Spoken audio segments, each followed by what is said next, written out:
Praise the lord. ఈరోజు దేవుని వాక్యము యెషయా గ్రంథము 54వ అధ్యాయము 10వ వచనము. పర్వతములు తొలగిపోయినను, మెట్టెలు తత్తరిల్లినను నా కృప నిన్ను విడిచిపోదు. మరి ఈ వాగ్దానం కూడా మనం అనేక సార్లు చదివే ఉంటామండి. చాలాసార్లు కొంతమందికి ఈ వాగ్దానం పొందుకున్నవారు కూడా ఉంటారు. పర్వతములు తొలగిపోట సాధ్యమేనండి?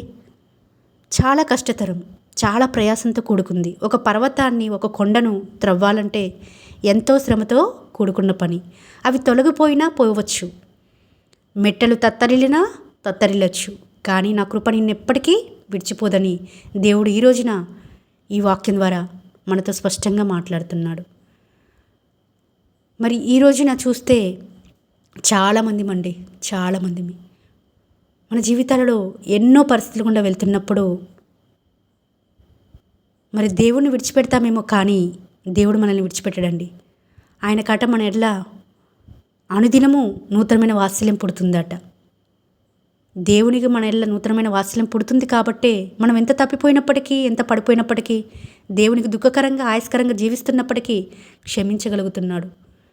కృపగల దేవుడు కాబట్టే, కృపా సమృద్ధి గల దేవుడు కాబట్టే మరలా మనల్ని క్షమించి ఆయన యొద్దకు నడిపించుకుంటున్నాడు. తద్వారా మనం మరలా సమకూర్చబడుతున్నాం. నా కృప నిన్ను విడిచిపోదు. పర్వతములు తొలగిపోవచ్చేమో, మెట్టలు తత్తరిల్లొచ్చేమో, కానీ నా కృప నిన్ను విడిచిపోదు అని మాట్లాడుతున్నాడు ఈ రోజున.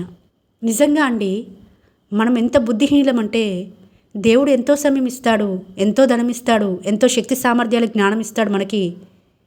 కానీ మనకి దేవుడి నుంచే పొందుకున్న మనము దేవుడికి కొంత సమయం ఇవ్వలేము, కొంత ధనాన్ని ఇవ్వలేము.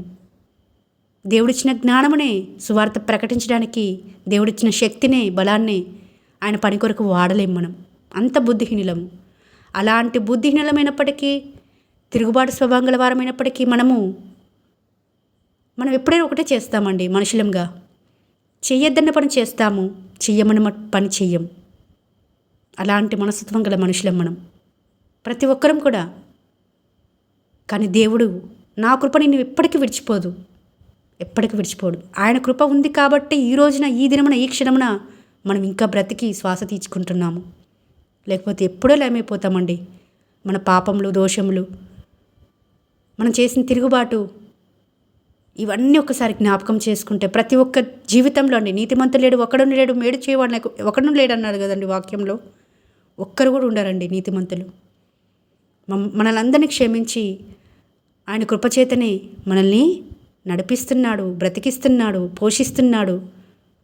మనని కాపాడి అని రాకడ వరకు మనల్ని పరిశుద్ధంగా, నిర్దోషంగా, అనింద్యంగా జీవించడానికి ఎన్నో అవకాశాలు ఇస్తున్నాడు.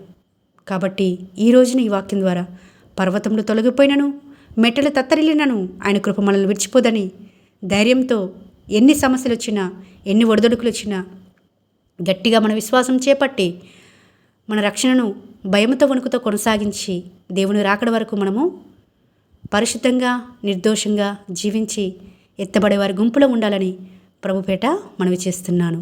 ఆమేన్.